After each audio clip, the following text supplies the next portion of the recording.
Hello guys. Good evening, good evening, good evening, good evening. Kumusta po kayong lahat? Ayan, pasensya na po kayo at ngayon lang ako nakapag-update ulit, mga madam. Oo, kasi naging busy ako sa photoshoot. Actually po, nag-photoshoot po ako sa isang wedding. Ayan mga madam, kaya hindi ako nakapag-vlog. Pero nakita ko na yung teaser ng How to Spot a Red Flag, mga madam, to the highest level. Aminin niyo mga madam, napatili din kayo doon sa scene na kung saan natumba sila pareho sa baybay. Ano sa baybay? Sa buhangin, mga madam, di ba?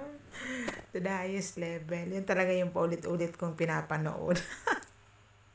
Dun sa part na yun, mga madam, kasi nakakakilig talaga. Kanina pa naman is nasa barangay ako at doon ko talaga napanood yung scene na yun for the first time. Naku, napatili ako, napatingin tuloy sa akin yung mga tao.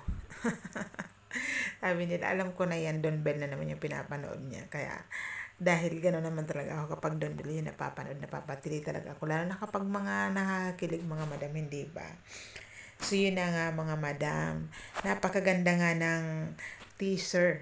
Opo, ang dami na kaagad views. How much more kaya kapag trailer na ang ipinalabas mga madam. Oo, meron ng sampalan na naganap doon. Nakakatuwa yung parang nakikinikita na natin mga madam yung character doon ni Belle na napakakulit niya. Oo, masiyahin. Parang hindi siya masyadong mahirapan sa ganyan niya character kasi parang niya na yun eh, yan na yung kanyang talagang sanayan or natural lang niya yon na parang hindi siya nag-acting, di ba mga madam, masayahin siya, ganon. Nakakatuwa kasi din si Donnie din napaka niya din doon sa kanyang character doon. Parang napakagaan lang pero for sure mga madam papatok to. Opo. Nakakatuwa nga mga madam, hindi ba? At meron na din nga dyan mga madam, opo, mga donation drive. Ang Titas of Don Bell, syempre, nandyan yung mga Titas of Don Bell para i-support ang Don Bell sa kanilang pinakabagong projects. Meron nga silang donation drive yan mga madam na as of now daw is nasa 78,000 na. Ang kanilang goal is 115,000 para sa banner yata mga madam, opo, para sa How to Spot a Red Flag. Nakakatuwa nga mga fans talaga ng Don Bell na po para pa pagdating sa pag-support sa mga idol natin is talagang all out sila, opo, sa pagsusuporta. Isa lamang ibig sabihin yan mga madam na talagang bongga at mayayaman ang mga supporters ng Don Bell. Opo, ako lang ang hindi. Pero okay lang yan mga madam, at least kahit papano nakaka-support naman tayo sa Don Bell sa mga simpleng paraan pa rin, di ba mga madam?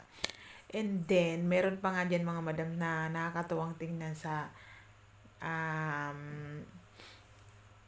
Twitter, 'di ba, yung kanta nilang yung pinaka-finaling kanta nila na naka-always silang dalawa na para nga daw wedding vibes.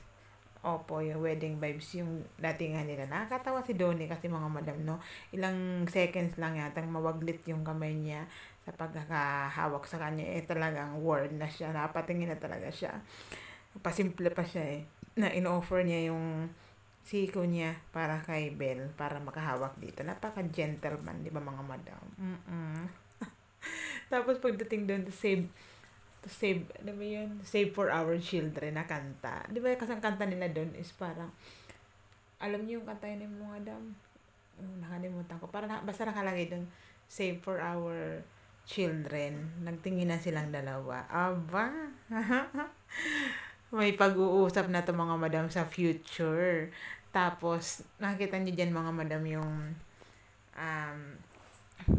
sa behind the scene na may video dyan na hinahanap ni Robbie Domingo si Donnie kay Belle. At ang tanong niya, nasan yung jowa mo? Oh, diba? Confirm na talaga mga madam. Behind the scene yun mga madam, hindi yun live. Pero, syempre, live na live yan sa studio at marami nakakarinig at marami nakaka-video. Kaya meron tayong ebidensya mga madam, di ba? So, yan na yun. Pag ganun sinabi ni Robbie, alangan naman na gagawa-gawa lang siya ng story. Di ba mga madam? So, yan. Alam na natin niya. Alam na this. So, yan lang mga madam, ang aking mga latest reactions sa mga balita dyan sa Twitter, sa Facebook, at sa lahat-lahat tungkol sa Donda. Maraming salamat po sa inyong panonood mga madam. God bless you all. Bye-bye!